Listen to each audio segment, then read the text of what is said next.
En Es la Mañana de Federico,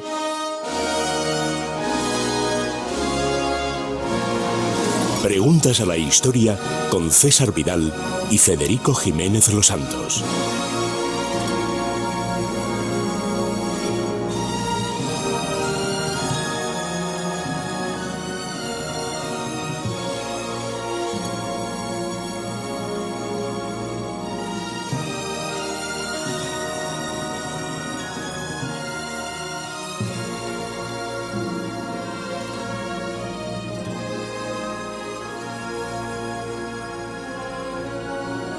Carmen, esta música fantástica. Si es que le va mucho a César, además. César, buenos días. Muy buenos días, Federico. Claro, Es la música, Éxodo, claro. es que es además en verano lo que apetece. Desde luego, vamos, Éxodo, sin ningún género de dudas. Sí. Hombre, algún sitio menos incómodo que el primer Israel, que hubo que defenderlo a tiro ir limpio. vagando además por la península del Sinaí ahora mismo no apetece. No, es lo más así. Bueno, pero vamos con la pregunta que le hacen. Es un asunto recurrente, pero continuamente van saliendo más datos o más controvertidos. En este caso, la pregunta de esta semana nos la manda Patricia desde Las Palmas y dice así: he visto que se acaba de publicar un libro sobre el agente Orlov en la Guerra Civil Española. Me gustaría saber si su papel fue relevante y también si lo fue el de los agentes soviéticos en la Guerra Civil Española. Bueno, vamos a ver, hay una tendencia que se ha producido después de la apertura de los archivos en la antigua Unión Soviética a minimizar el papel de los soviéticos. Es decir, el gran problema, o uno de los problemas historiográficos de la Guerra Civil Española, es que evidentemente el papel de la Unión Soviética es enorme. Por regla general, los apologistas del bando del Frente Popular siempre han reducido ese papel, y claro, cuando se abrieron los archivos y se supo lo que se sabía en buena medida, pero con mucho más detalle, la tendencia ha sido a minimizar ese papel. Es decir, hombre, hubo soviéticos por España, ¿no? Por Sí, aquí porque vinieron había algunos. mucho turismo. Exactamente, Sí, vinieron sí. algunos. Había unos franceses que conocían a un ruso, lo Exactamente, invitaron, pero vamos, no fue para tanto. Esto además desarrollado incluso en algún libro escrito por algún catedrático de universidad, que yo siempre he planteado el enigma de cómo ha leído la documentación en ruso cuando de ruso no sabe ni una palabra. Es decir, mira, para lo que quiere él, que es contar su versión y no lo que pasó, pues mejor no saber. De sobra. Claro. Entonces, vamos a ver, yo creo que el papel de la Unión Soviética me voy a centrar en los agentes, pero fue extraordinario en 4 terrenos. Primero, en armas, es decir, el Frente Popular recibió durante la guerra, el gobierno republicano recibió durante la guerra un volumen de armas que era similar al que proporcionaron Mussolini y Hitler a Franco, pero que además eran mejores. Es decir, ni la aviación ni los blindados soviéticos tenían rival, por supuesto, en las armas italianas, pero tampoco en las alemanas. Uno de los regalos que Franco le hizo a Hitler y que más le satisfacieron durante la guerra fue mandarle un blindado que se capturó muy cerquita de Madrid, en la primera batalla de blindados, por llamarlo de alguna manera, porque había blindados por el lado republicano y una especie de tanqueta por el lado de los rebeldes, pero lo cierto es que en cuanto a armas el papel fue muy importante. Fue también muy importante en cuanto a hombres, porque las brigadas internacionales fueron el ejército de Stalin en España. Es decir, que ahí evidentemente se envió un número de combatientes, quizá no de gran calidad, pero que en cualquier caso hicieron su papel en los frentes. Fue muy importante el papel de los asesores, y aquí delimitar la línea de separación con los agentes secretos no es fácil, porque muchas veces esos asesores eran asesores en seguridad, pero para que nos hagamos una idea, lo que se ha ido descubriendo es que el papel de los asesores era mucho más importante del que hemos pensado. Voy a poner un ejemplo que a mí me parece muy significativo, que es el de la Batalla de Madrid. En la Batalla de Madrid, que es una batalla defensiva que al final impide que Franco pueda entrar en Madrid a finales del año 36, la aviación estaba al mando de un ruso que se llamaba Shmushkevich. Y además no solo era Shmushkevich, estaban Tupikov, Yalsunov, Nesmianov y Kotov mandando la aviación republicana. La aviación republicana era fundamentalmente aviación soviética.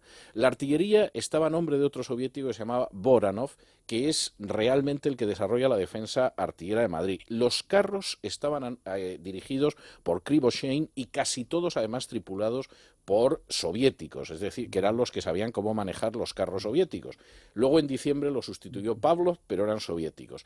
Y por si esto fuera poco, el que dirigía la defensa de Madrid por encima de Rojo y de Miaja era el general Goriev, que era otro soviético. Es decir, con quien se enfrenta Franco en Madrid, pues es con una tropa española más las brigadas internacionales, pero la dirección de la batalla son militares soviéticos, muchos de ellos, desde luego, muy expertos y con una experiencia militar, y no es sorprendente que se produjera el resultado. En el caso no solamente ya de lo que serían los asesores, de los agentes secretos. Los agentes secretos dirigieron las operaciones de represión en la retaguardia republicana. Es decir, para Cuellos, entre otras cosas, la responsabilidad de la ejecución última sabemos que la tiene Carrillo, porque los soviéticos, que son los que llevan a cabo esa decisión, son los que saben que Carrillo la ejecuta. Bueno, y de hecho hay la relación Kolchov, que el propio Kolchov en su diario de la Guerra de España lo cuenta, que siempre se dijo, Kolchov es el que le dice a Carrillo cómo tiene que hacerlo. Tampoco es que hiciera falta mucho, es como en la Unión Soviética, fosas comunes y a ametrallar y luego a rematar y si no a enterrar vivos si alguno sobrevivía. Bueno, es decir, pero es verdad que Kolchov lo además presume de ello. No, claro, y además, vamos a ver, a Carrillo le toca, tengo que decir que sin ningún problema de conciencia, y además eso lo contaba él, pero estuvo a punto de tocarle a Margarita Nelken. Es decir, en un primer momento... Que a lo mejor aún lo hubiera hecho más a gusto. No lo sé, pero desde luego con eficacia seguro. De hecho, en un primer momento se piensa que lo va a hacer Margarita Nelken y incluso alguno de los primeros esfuerzos diplomáticos, cuando se sabe que se está fusilando en masa a la gente en Paracuellos, van dirigidos a Margarita Nelken convencidos de que es ella la que está llevando a cabo la operación, y luego efectivamente cuando se sabe que es Carrillo, pues van a ver a Carrillo. Es decir, ahí fueron eficaces. Fueron eficaces en acabar con el POUM. Es decir, les salió mal el convencer a Andrés Nin para que, como Zinoviev y Kamenev, dijera que era culpable de todo, porque lo desollaron, pero Nin les salió muy duro y tuvieron que matarlo y enterrarlo. Y, por cierto, hay que recordar que en la etapa de Zapatero se descubrió la tumba de Nin y no quisieron ni exhumar los cadáveres ni someterlos a un análisis de ADN, porque nos íbamos a enterar de que en el bando republicano los republicanos asesinaban en masa a republicanos, pero acabaron con el POUM. Organizaron las checas de Barcelona, la mayoría de ellas, y probaron, por ejemplo, técnicas de tortura que luego se utilizarían en el este de Europa y que eran novedosas. Es decir, el tubo de ensayo de ciertas formas de tortura, por ejemplo, utilizando colores, formas geométricas, etcétera, lo hacen los soviéticos en España. Por supuesto, aterraron al resto de fuerzas frente populistas. Todo el mundo sabía, en el caso de Nin, que estaba secuestrado, que lo estaban torturando, y ahí no se movió ni el PNV, que también lo sabía. Controlaron el ejército.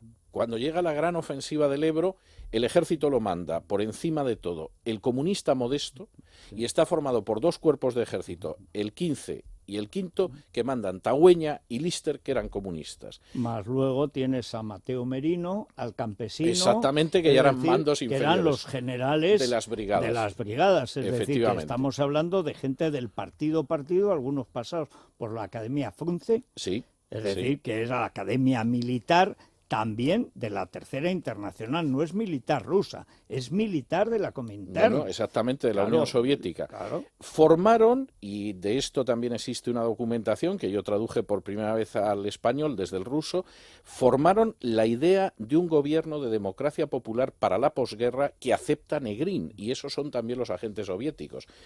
Sabían tanto que cuando Orlov decidió que se fugaba, Stalin no se atrevió a mandar agentes para matarlo, porque Orlov le había avisado de que había diseminado documentos en distintos lugares que aparecerían en su muerte. Y punto final, claro, evidentemente la derrota en el campo de batalla impidió que se formara una democracia popular, como luego fue Polonia o Rumanía o Checoslovaquia. Y punto final, no consiguieron matar a Franco, porque el plan para asesinar a Franco no lo tuvo que ejecutar un soviético, como sucedió, o un soviético asimilado, como pasó con Trotsky en México, sino que se lo encargaron a un diletante británico que se llamaba Philby.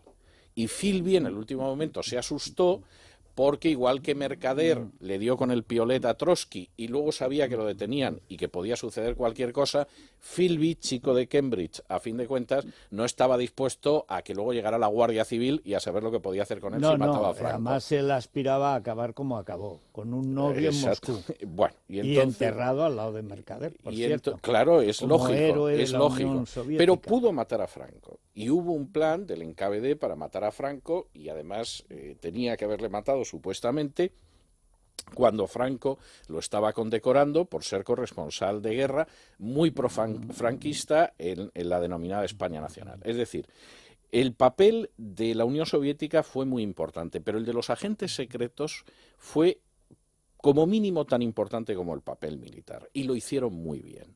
Y en este sentido, pues que haya aparecido un libro recientemente donde dice que prácticamente no dieron una, que eran gente audaz pero equivocadiza, etcétera, pues es un falseamiento de la realidad, porque si lo llegan a hacer mejor ya ganan la guerra, porque incluso la democracia popular la crearon. Esto desmiente... Hay un añadido además que, claro, es difícil de precisar, pero el papel de gente como Julio Álvarez del Valle, bueno, aparte, que era el jefe del comisariado, sí, que era un hombre de la URSS, de Negrín, que era un hombre de la URSS, de Hidalgo de Cisneros, en la pseudo republicana aviación, aunque la clave era soviética, pero bueno, que también era del Partido Comunista, de Constancia de la Mora, que es la que empiezan con la liquidación, por ejemplo, de José Robles, el traductor de John Dos Passos, que es lo que crea el cisma. Ante el silencio escandaloso de Hemingway. Hemingway todo lo contrario, porque Hemingway hereda el papel de niño bonito de la izquierda procomunista, el papel de Dos Passos, y se convierte en su ídolo. Y, por supuesto, habría que añadir que es una historia preciosa el de las espías rusas. Sí, cercanas a personajes que incluyen a Negrín, Álvarez del Valle y a tantos otros, y que seguramente pues fueron la mano que mece la cuna en este sentido. Todo esto desmiente la idea de que la Guerra Civil Española fue el primer capítulo de la Segunda Guerra Mundial. En realidad, la Guerra Civil Española fue casi el primer capítulo de la Guerra Fría. Y eso explica que finalmente las potencias occidentales, les gustara o no el régimen de Franco, que seguramente no les entusiasmaba, actuaran como actuaron con él después de la Segunda Guerra Mundial, porque eran conscientes de que había sido un primer capítulo de la Guerra Fría, y aquí el resultado hubiera sido de la Guerra Fría de producirse una victoria republicana. Pero desde luego el papel no pudo ser más importante. Es verdad que esto de quitarle importancia es como el oro de Moscú, que resulta que no había oro, un poco más sin en Moscú. Sí, o que Churchill envió oro al Canadá. Era igual, lo mismo, lo mismo. Pero es siempre lo mismo, hay media docena de... Bueno, el tontiloco que sostiene lo del oro que envió Churchill al Canadá dice lo mismo del oro de Moscú, y es de los que se ha esforzado en mostrar que, hombre, algún ruso pasó por aquí, ¿no? Sí. Hubo alguno, pero vamos, tampoco la cosa era para exagerar. Que también es nuevo, porque toda la vida han presumido, y con razón, del papel de las brigadas internacionales y de la Unión Soviética, porque Franco se hubiera comido los turrones en Madrid, pero vamos, con seguridad. Sí. Bueno, pues... he escogido una canción que es emblemática, que es el Siemnachat en Navieni Viesni, es decir, el 17 instantes de una primavera, que es la banda sonora de la película más famosa de espías de la Unión Soviética, que se llamaba así. Por cierto, película que fue un éxito tremendo en Cuba. Yo no conozco un cubano que no la viera en Cuba en su día, ¿no? Y que es, por cierto, una gran serie de televisión, todo hay que decirlo, de un infiltrado, un agente del NKVD infiltrado en la cúpula nazi.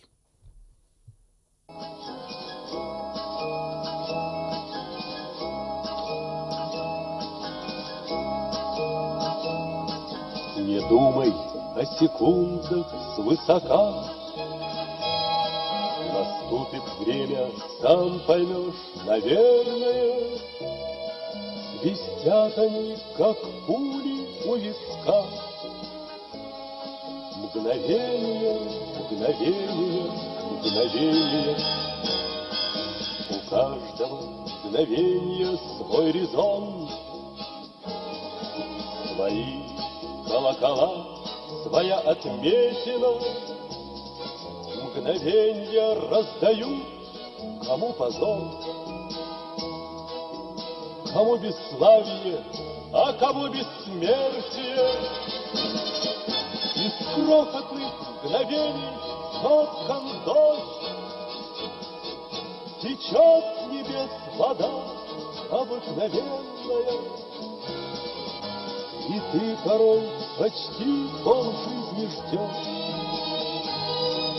когда оно придет в твое мгновение. Не думай на секунду свысока, наступит время, сам поймешь, наверное, и спят они, как пули у виска. Мгновение, мгновение, мгновение, мгновение.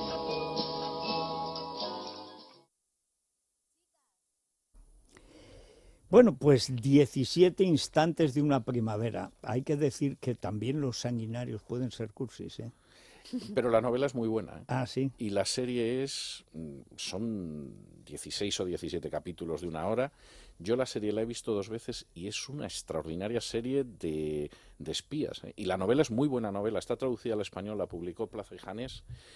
Pero salvo en Iberlibro que encuentres un ejemplar de segunda mano, es no lo el encuentro. santuario Sí, sí. de... en fin. Es un clásico de la literatura de espionaje, ¿eh? Se vendió muchísimo en inglés, que se sigue publicando, en francés, en alemán. Es una gran novela de espías.